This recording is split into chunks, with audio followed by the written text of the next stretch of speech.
All right, this is coming in good. So, hello everybody. We're coming in again for the second week in a row, which is a surprise, for our next little video that we wanted to do here about covering a little bit of Irish history. And the next chronological video I had out of the four that I have planned for this, and then as we get into October, I'm coming up with ideas for that. I'm actually kind of making like a week chart of what I want to do. For right now, I'm deciding probably maybe one video a week as long as I can do it. So, for the subject of this week's video, we're going to progressively move along a little bit in Irish history. And last week we covered the 1798 rebellion that the Irish had against the British, and that ultimately was a crushing defeat and failure for the Irish, and kind of starts setting the tone for the Irish attitude that is going to exist during most of the 19th century and is going to lead into the Irish republicanism movement that's going to ultimately come into a culmination in the early 20th century about the time of World War I, when the Irish finally decide, we've had enough, we're going to war.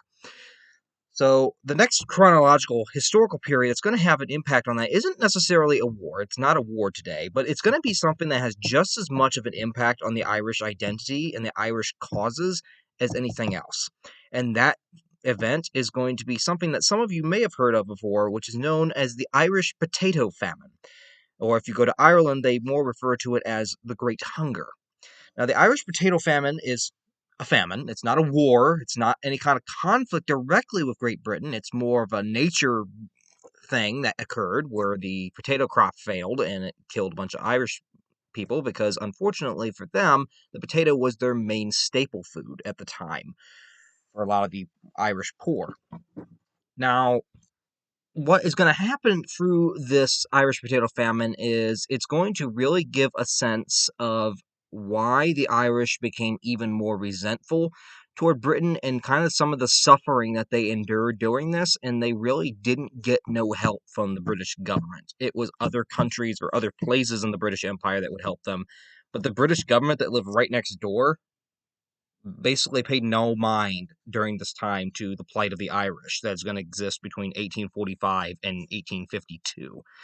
So what we're going to look at is what was the basics of this famine, basically what happened, what exactly caused this, and then we're going to go look into what effect this has on Irish society and Irish culture, because in many cases the Irish came up with two choices during this time period because they weren't receiving much help, at least from their government, and that was, I can stay here and starve to death, or I can get out of Ireland and hopefully find a better life somewhere else in the world. And for a lot of them, that meant the United States, which is this is actually going to have an impact on the United States because the Irish potato famine is the first big period where the United States starts receiving a large amount of Irish immigrants.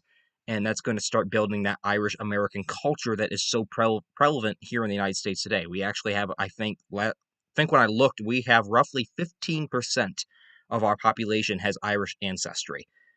That's quite a bit.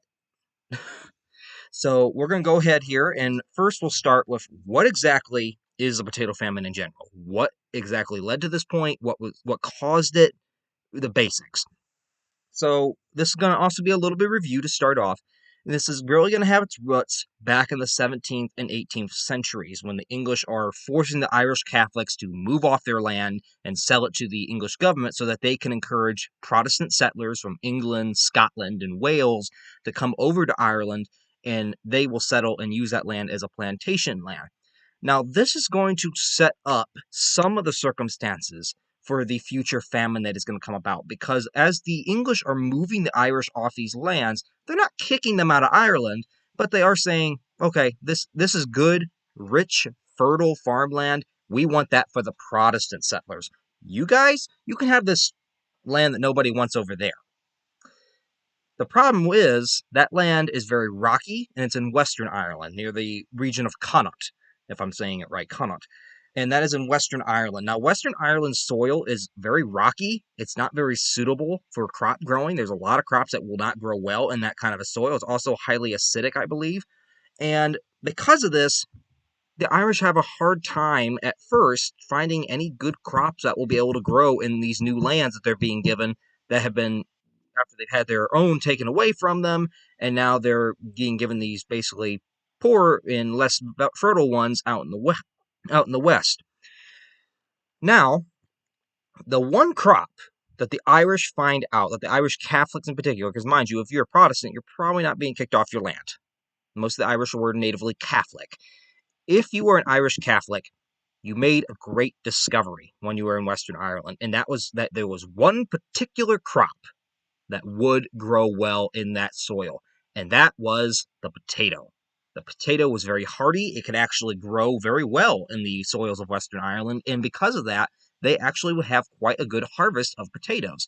And it's because potatoes could store so long and you could eat them in so many ways. I mean, you could eat them raw if you really wanted to. In fact, the ancient Inca which, if in case anyone doesn't know, potatoes originally actually came from South America. The ancient Inca had all kinds of ways of eating them, and one of the ways they just like to eat the freaking thing raw.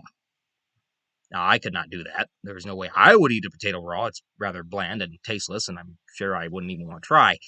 But it is edible as a raw vegetable. But there's so many ways of including the potato into meals that, and since it was such a hardy plant, the Irish found, okay, this grows well here. We can cook it in 5 dozen different ways. It's very hardy, can store a long time. This is a perfect food for not only just growing here because of the poor soil, but it's also perfect for the winter when food is scarce. It's a perfect food for the winter.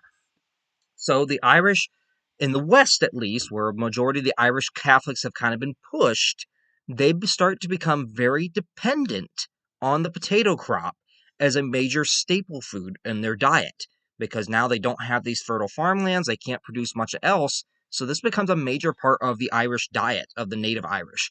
And that's going to start causing a problem eventually, because when you have so much of the population dependent on a single food, that population is also highly vulnerable to if something happens to that source of food.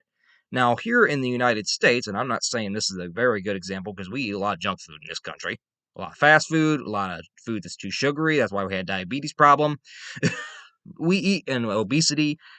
I'm not saying all the food that we eat is good, but there is a variety of foods. If one food in particular in the United States goes out, it's not like it's going to be the end of the world unless you're a particular person that absolutely will not eat anything else.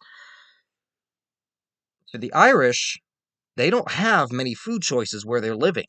So if that potato ends up failing one year, that's going to hurt their population because now they're short of food in the short term, but what about the winter when it's cold and you can't grow food in the winter? There's a high demand for food, and you don't have potatoes. There's going to be someone that starves, and that's going to set up kind of this precarious, I would say, the powder keg that is going to build up. Is this dependency on the potato, which is partly the British fault because the British forced them to move into a land that they couldn't really grow much other than that. And that is going to set up a powder keg that eventually is going to get sparked and cause this famine. And that is eventually going to come about in 1845. Now, it's a disease that causes the Irish potato famine. It's known as potato blight. It's a fungus, actually, that it will infect the potato plant. It will kill the plant itself, and if you actually manage to get a potato that it comes off of an infected plant, the potato will be rotten. You'll cut it open, or you can even look on it, and these black, mushy, it's rotted. You can't eat it. And it kills the potato plant quite rapidly, and it spreads rapidly. Now, it doesn't kill humans, but it kills potatoes. Now, the potato blight first comes about, to the known world at least to in modern era, it first strikes in the United States in 1843. Now, it's not a major outbreak, it's a minor one, but it scares the crap out of people who depend on potatoes. And potatoes are the poor man's food of Europe. When they were introduced to Europe, they were quite easy food for even the poor to acquire. So a lot of poor people throughout Europe, they depend on the potato for their diet.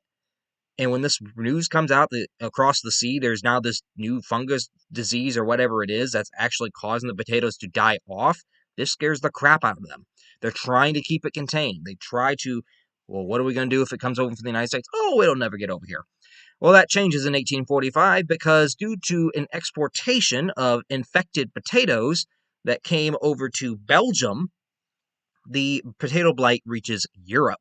And in 1845, it starts to devastate the potato crops in Flanders in Belgium, and Holland, or the Netherlands as we would call it now, and in southern England. So it's getting rather close to Ireland. Now, the blight first reaches Ireland in that same year in August of 1845, and it comes at the Dublin Botanical Gardens. This is where it actually ends up first appearing. Now, a total failure of the potato crop in the county of Fermanagh. I'm trying to make sure I have this right. Yeah, Fermanagh. I don't know how they say it. We're going to say Fermanagh. They report a complete and total failure of the crop a week later after this arrives. So this is a very fast-moving fungus. It's only been in Ireland for at least a week that we know of, and it's already wiped out an entire potato crop in one county. That just shows you how fast this thing is moving. So in October, panic starts to engulf Western Ireland because now this thing's moving quickly. It's killing the potato crops, and the Irish don't know what to do. There's no known cure to stop this thing. They don't know what to do to stop it, and so they're pretty much helpless at this point, trying to figure out what are we going to do if it gets to our potato crops. So how can I prevent it? Well, there is no known way to prevent it at this time.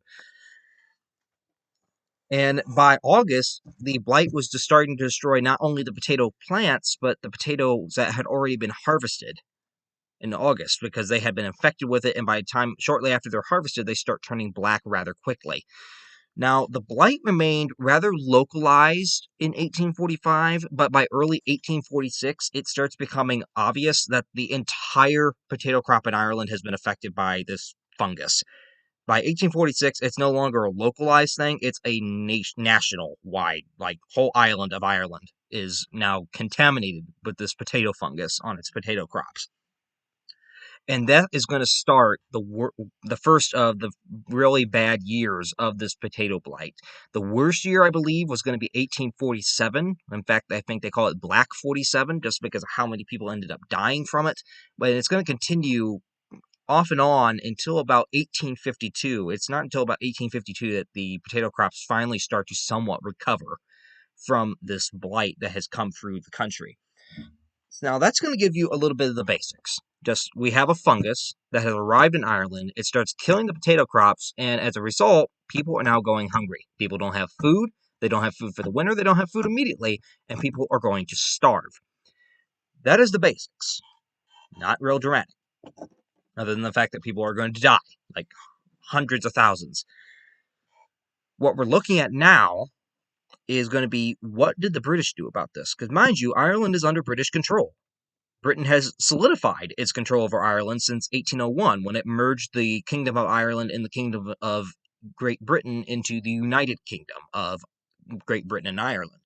So, and they've abolished the Irish Parliament, so Britain is more responsible than ever for the dealings and doings of the government in Ireland. It's more responsible than ever for the ruling and handling of the island.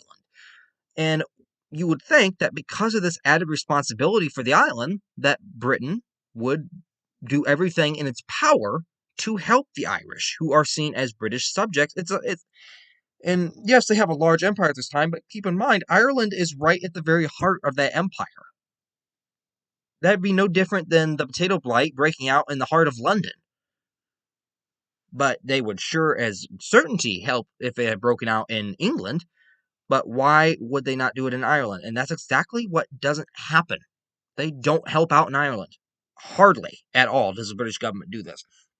In fact, many of them start to see that the famine may be what they call a divine punishment because the Irish are Catholic and Catholics are distrustworthy and, we can't trust Catholics and they're unloyal to the king and the monarch and the crown. And they see this as some sort of divine punishment in many ways for the Irish, that and it's Irish Catholics who are suffering primarily because they're the ones that are poor. They're the ones that have been pushed out of their lands and their homes. So the British government doesn't really see a whole lot of need to intervene on the Irish behalf. And that's kind of shocking given the fact that they were still considered British citizens who paid taxes, paid money, but yet when they actually need the government's help, nope, you're not getting any. We ignore you. We don't care about you. It shows you this attitude that the British had toward Ireland. Ireland in recent British history, up until the last 100 years, and I would even say up until the 1930s, was really nothing but exploitation. England exploited the Irish in so many ways for money, for food, for supplies, anything they needed. But the moment that the Irish maybe needed that same help in return, the English never supplied it, or supplied very little. It was nothing but exploitation of a people. That is what it was. That is actually what most of the British Empire was in most cases. You could look at British India for another example of how that worked out, or the British colonies in Africa. Same situation. Now, what's going to happen is Britain is going to largely ignore because they see it as the divine punishment. And instead of helping, they just kind of let it be. And they did make no mistake. The British Empire in 1845, 1846, they are among the largest global powers in the world. They're still actually growing at this point. The British Empire is still growing in the 1840s. So it's kind of ridiculous that they did nothing because we know good and well that the British Empire had almost unlimited resources at its disposal that it could have used to help feed the people of Ireland or help to try to resolve this crisis. And they did absolutely nothing to try to help with the consequences of this famine. And it's also ridiculous because Britain had a record of earlier on doing something to help Ireland before the 1798 rebellion had occurred. And this came in 1782, between 1782 and 1784, there was a threat of a famine happening in Ireland. I don't know if it was potatoes in particular, but there was a threat of a food famine. And Britain had actually intervened at that time to help Ireland and had actually accomplished good. Because when this happened, Britain decided we're going to close all the Irish ports down to trade. No one is trading in the Irish ports. Now, you might think that at first glance, you're like, why would you want to do that if they're having a famine?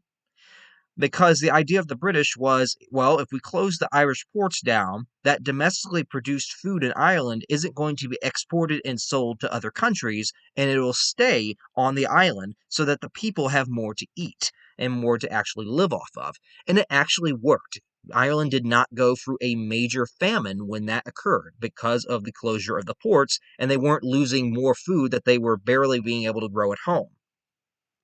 And Britain had intervened then. And that was a good example of Britain actually doing something to help them. And that worked. The 1798 rebellion just changed everything. The British absolutely had no respect for the Irish at this point. They didn't trust them. They had moved them off their own lands at that point. They didn't even have an Irish parliament. Ireland had almost no self-government whatsoever. And the attitudes had completely changed within the last 50 or so years. And Britain absolutely had no intention at this point of helping the Irish during this potato famine.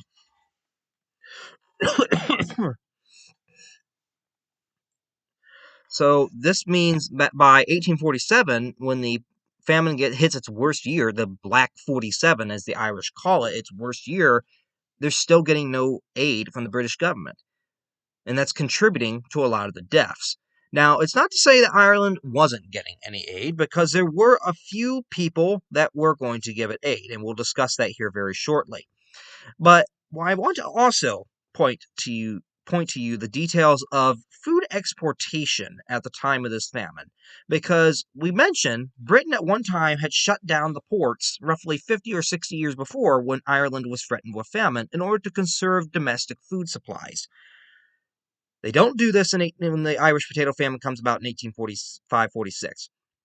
Instead, not Ireland, but Great Britain, knowing that the Irish are starving and dying by the thousands, continue to have large, enormous quantities of food, good food that the Irish people could be eating to help themselves, to get out of starvation and poverty.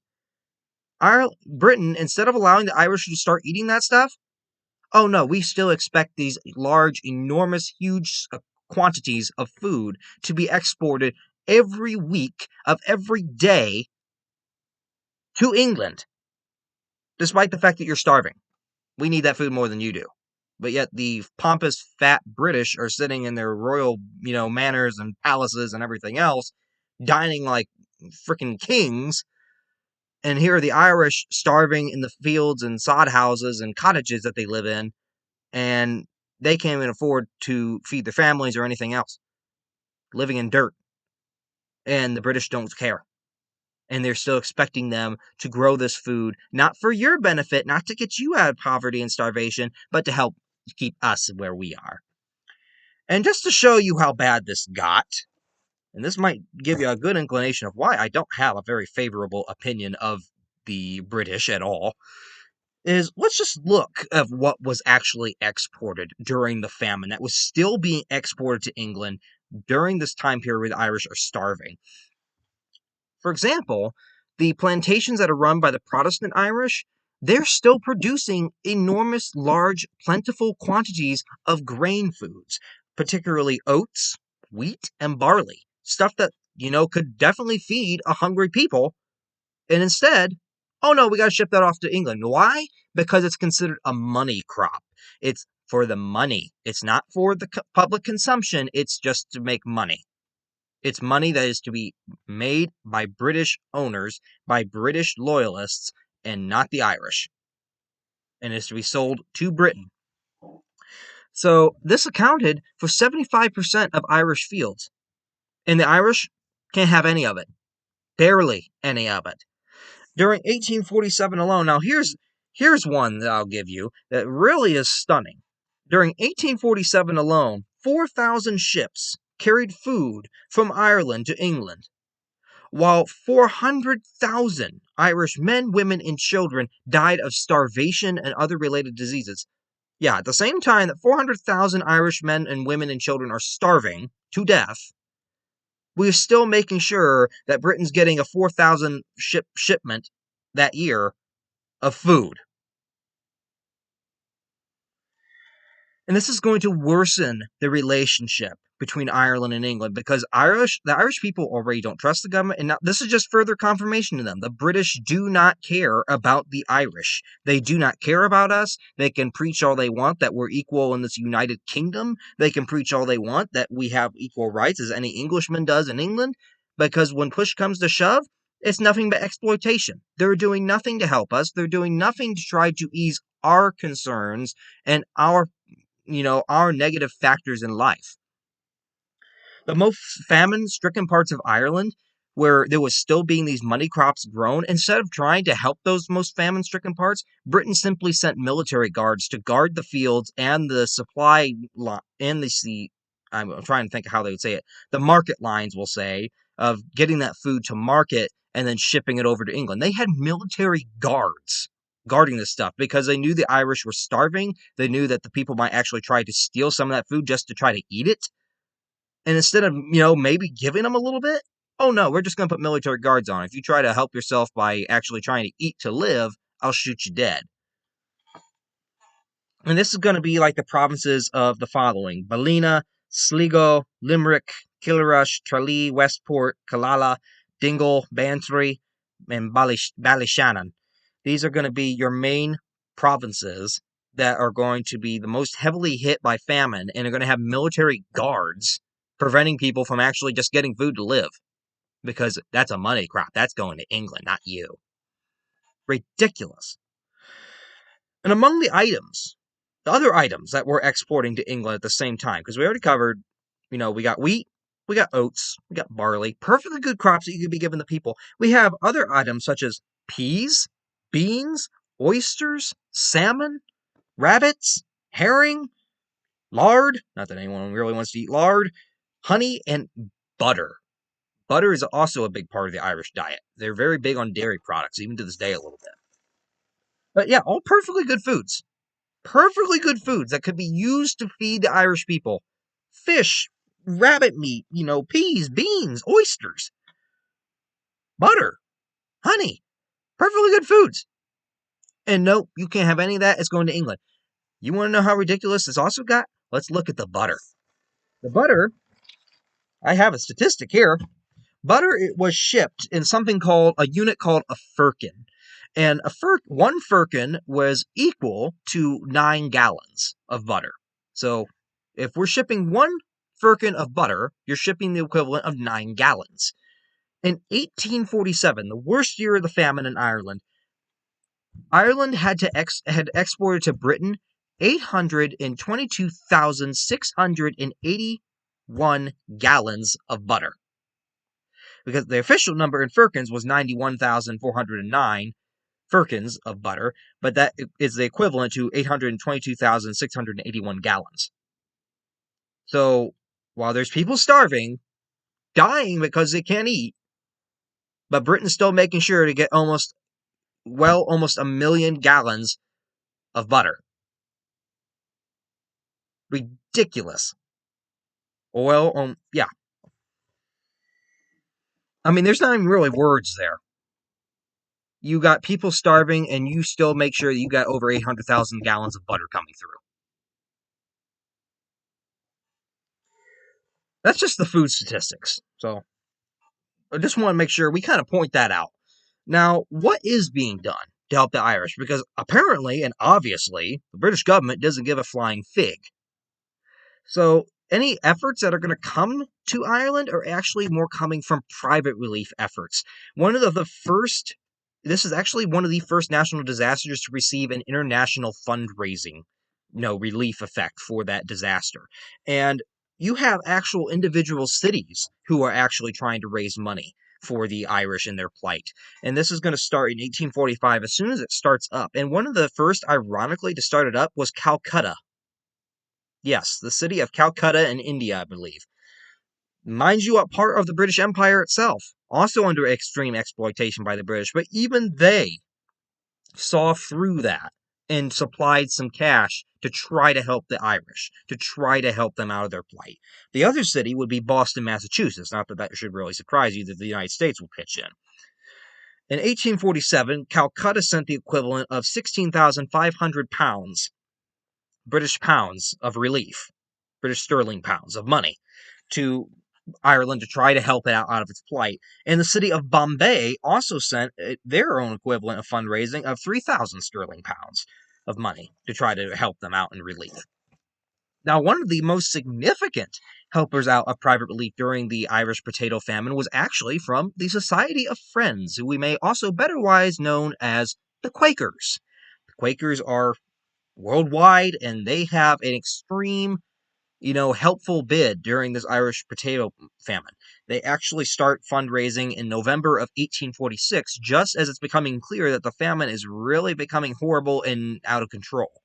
They started collecting American foods in the United States, such as rice, flour, biscuits, cornmeal, and also provided clothes, bedding, and funds for employment in Ireland. They were trying to do everything they could. They were trying to actually get some real food for them to eat, and at the same time, here's some clothes for you, since you probably can't afford to buy clothes right now.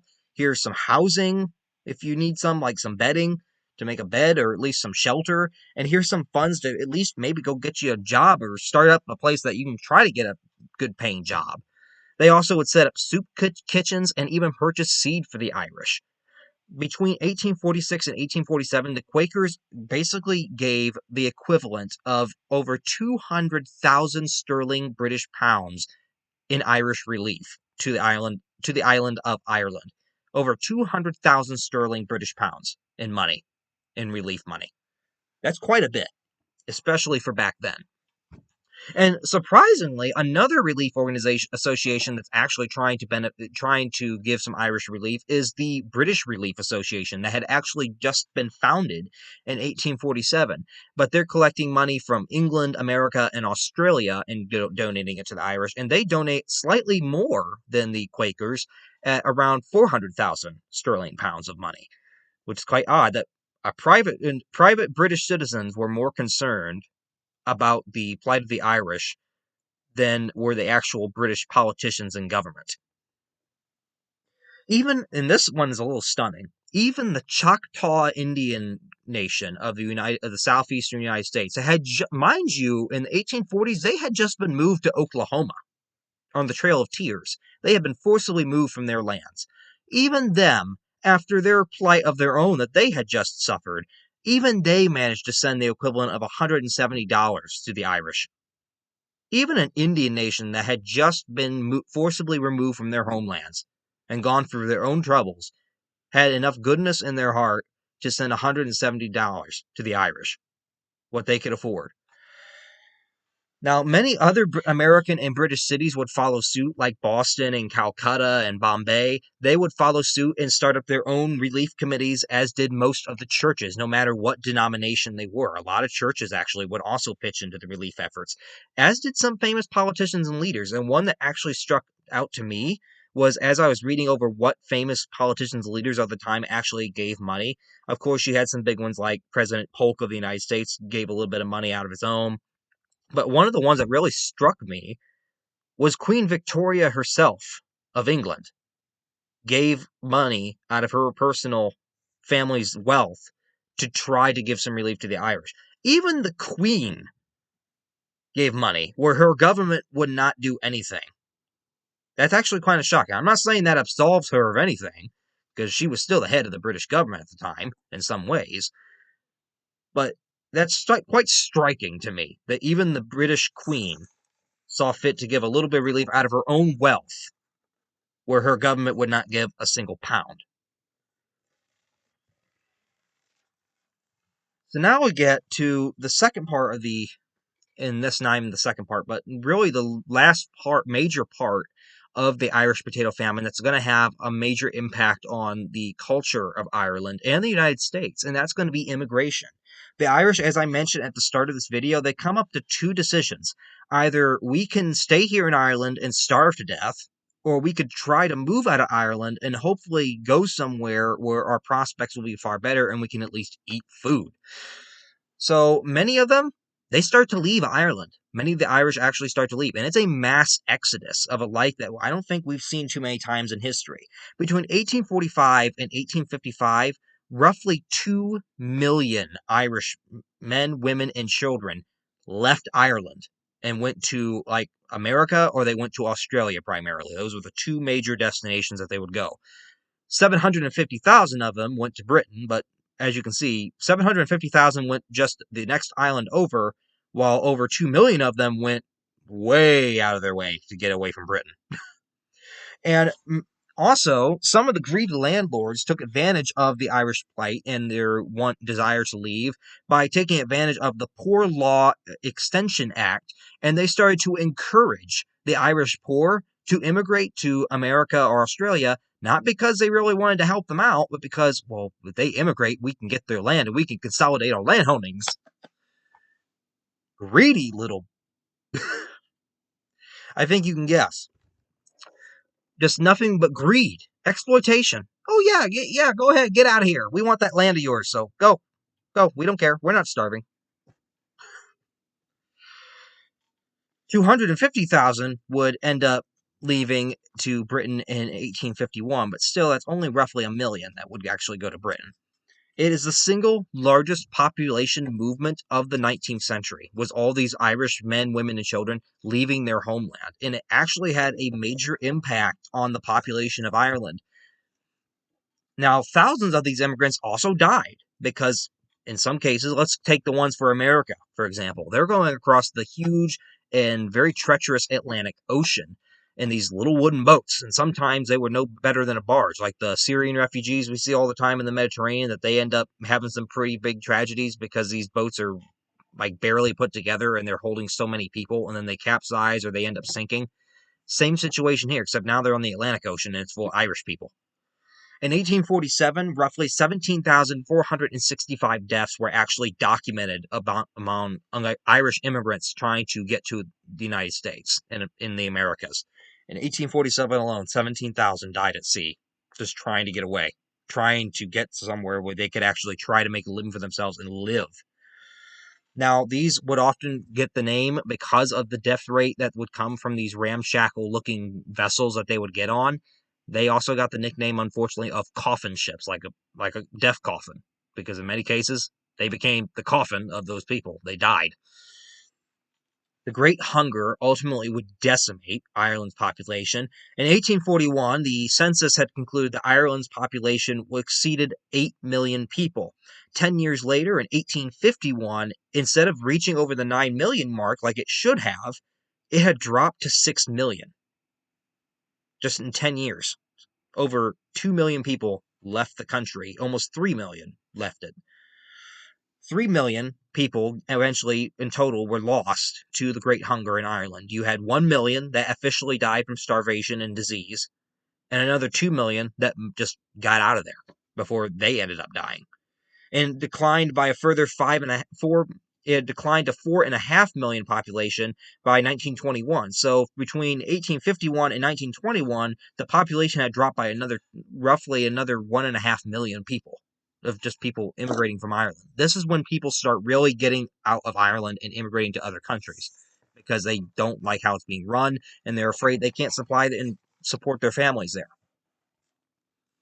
So the last part that we got to cover, and this is a little bit more of a bright one for the Irish Potato Famine, is the impact it's going to have on the Americas, on the United States in particular. The Irish, because of the Irish Potato Famine, they start moving to the United States in large quantities, enormous quantities than they ever have before, and that's going to start making them a large part of American society due to the great hunger that's going on back at home.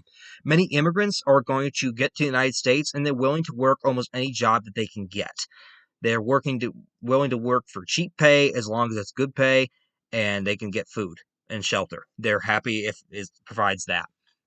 And they're willing to do the jobs that nobody else is going to do. So many immigrants are going to contribute to early American development. More than 40 million Americans today, 15% of the population, as I mentioned earlier, actually claim Irish ancestry, and Irish Americans were involved in early labor union movements during the 19th century. Those first movements to unionize labor and actually, have something to combat big corporate interests, which we're really seeing right now this month. Especially even today, I just heard that Amazon, I believe, had just got slapped with a lawsuit by the federal government and 17 states of it trying to hold its monopoly over the market. And that would be partly, I'm sure, a result of labor movements trying to accomplish that. And then we got the whole auto workers thing. But Irish Americans were among the first to really start the acts and, the progression to unionize workers. Of course, big business people probably don't like that too much, and they never will, because they're a bunch of cowards. Now, once the Irish immigrants arrived, before the Irish immigrants arrived in the United States, the Catholic Church was kind of a minority denomination, because America had been English colonies mostly. They were Protestant mostly by religion, if they were religious. But once the Irish get over here, the Irish are majority Catholic, and it really actually boosts the power in the prestige of the Catholic Church in the United States, because now there's a huge portion of the population that is Catholic in faith. And it's going to make the Catholic Church one of the country's largest religious institutions by the time that all is said and done, by the late mid 1850s. The final thing that we also can thank the Irish for here in the United States, these immigrants for, is they're going to set up the modern parochial school system that we have here in the United States. And a parochial school is going to be your religious schools, your private schools, mostly for religious regions, like your Catholic schools, your independent schools that will incorporate religion into their curriculum, and parents can pay to send their student there if they would prefer. That is going to start with the Irish, because the majority of Americans are Protestant. The Irish are Catholic by nature. They want to ensure their kids grow up with their values, so they send them to a Catholic school, so they have a little bit of religious schooling in there as well. And that still persists today. There's still religious schools in the United States. There's a great number of them. But that basically covers the major impacts of the Irish potato famine. Again, it's as simple as a fungus killing a potato plant, but the impacts that it had were very wide and very horrible, and they just killed numerous Irish. I mean, we had 1 million Irish die from this. 1 million Irish men, women, and children died from starvation, while Britain simply sat there getting more food from them and got fatter and richer. At the same time, people are dying. And over 2 million, as much as they love their home, decided the best option for them was to leave and not even come back home. So they decided, okay, we're going home and we're not coming back. We got to go somewhere else, or else we're not going to survive. That is what they came to. So that concludes for the Irish Potato Famine. Definitely not a bright chapter in Irish history. Even today, they have memorials to it. And it's going to progress the Irish mindset back home into thinking Britain doesn't care about us. Britain's never going to care about us. So we've really got to start thinking about how do we accomplish a independent Ireland where we have a say in our own government affairs and can do what we know needs to be done without British interference. And that's ultimately going to culminate in the early 20th century at about the time of World War I with the Irish War for Independence, which we'll discuss in our next video next week. So that will conclude for this one. So if anyone has any comments or questions that they would like to ask or have, be sure to leave that in the comment section below the video so that I can look through them and respond to them. I'll be more than happy to do that. And also just research more of this stuff. I can give you guys a glance into this stuff, but there's all kinds of resources on many of these topics that you can go and further investigate on your own. Feel free to do that on your own time and look more into these issues, because the whole point of this channel is mostly to give you a basic overview and a basic, idea of what's going on, but I implore you to look more up on your own so you're more informed. So make sure that you're doing that. If you have one of these topics just really hits you right in the mind and you really start thinking, well, I want to know more about that, well, go look at that. So that will conclude for today. So hopefully everyone has a good rest of their week, and we'll hopefully see you all back here next week for the Irish War for Independence video when that comes out. So until then, everyone have a good week, and hopefully everything goes well.